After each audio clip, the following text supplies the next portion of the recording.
Welcome, everyone. Today I'll be sharing the findings of my action research on how multimodal instructional strategies promote self determination for students with disabilities as well as general education students. Our focus will be on whole group accommodations that foster autonomy, competence, and engagement, key pillars of student success. To support these findings, I will also include insights from my interview with a veteran teacher, providing firsthand perspectives on how these strategies work in real classrooms.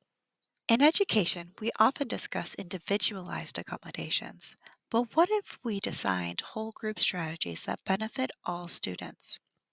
My research investigates how multimodal strategies, including self directed learning, constructivist pedagogy, gamification, generative AI, and total communication, foster self determination in students with and without disabilities.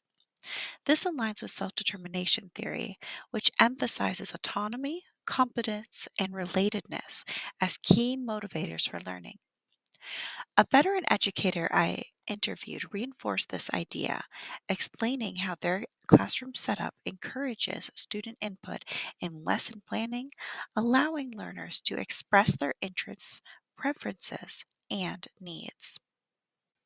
Students, especially those with disabilities, often face limited opportunities to develop autonomy and self advocacy in traditional classrooms.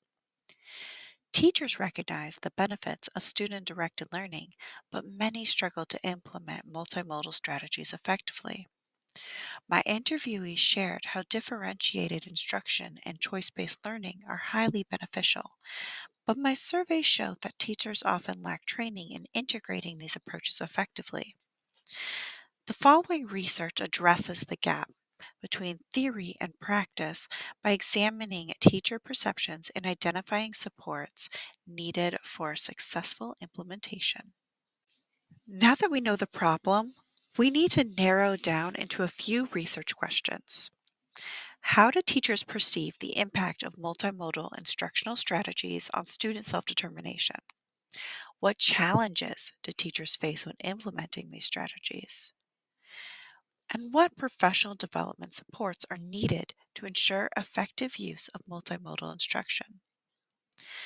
To answer these questions, I collected qualitative and quantitative data from teachers, as well as some insights from a veteran educator. These perspectives help illuminate best practices, barriers, and opportunities for improvement. I conducted a mixed method study, gathering input from 20 teachers through an online survey.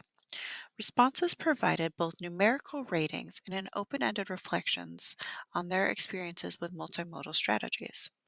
This approach allowed me to capture both the perspectives and effectiveness of these strategies and the challenges teachers encounter in implementing them. Additionally, conducted an interview with an educator or with over 15 years of experience to gain deeper qualitative insights. The teacher shared real world applications of multimodal strategies, discussing successes, challenges, and practical ways to integrate these methods into daily instruction. Teachers reported that self directed learning and constructivist pedagogy were the most effective in fostering student agency. Allowing students to choose learning paths and engage in inquiry based activities led to greater motivation and participation. My interviewee confirmed this, explaining how allowing students to select between digital and traditional formats for assignments and even their curriculum as a whole increased engagement and ownership over learning. While some teachers found gamification and AI tools highly engaging, others expressed concerns about accessibility and the time required for effective implementation. These tools have potential, but need structured support for educators to integrate them meaningfully. The educator I interviewed shared that tools like digital escape rooms and interactive storytelling significantly increased engagement, while there are many tools that simply provide access within the general education environment. However, they also noted that not all gamified learning tools are created equal. Some prioritize entertainment over academic rigor, making careful selection crucial. Total communication, or integrating multiple modes of expression, was particularly effective for students with disabilities. My interviewee emphasized that these approaches helped students develop confidence in expressing their thoughts. They highlight how speech to text, visual supports, and choice based discussions create an inclusive and supportive learning environment for all. Overall, throughout our survey, teachers emphasized its role in breaking down communication barriers and increasing participation. One of the biggest takeaways from the study is that while teachers see the value in these strategies, they often feel unprepared to implement them.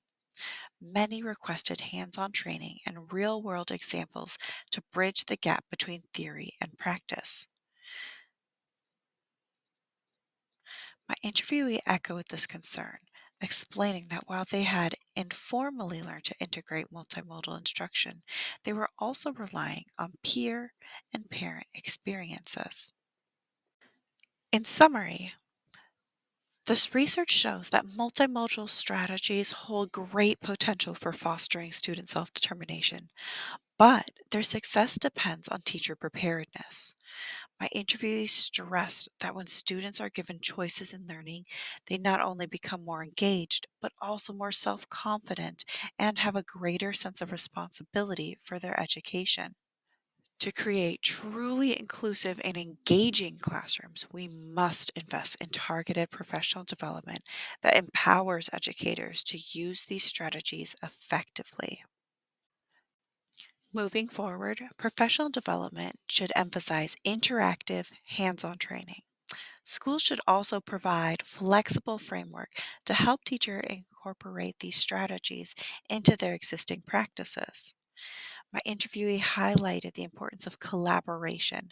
Sharing best practices amongst educators fosters a culture of continuous learning and growth in which students with and without disabilities have the best abilities to succeed and achieve their highest potential.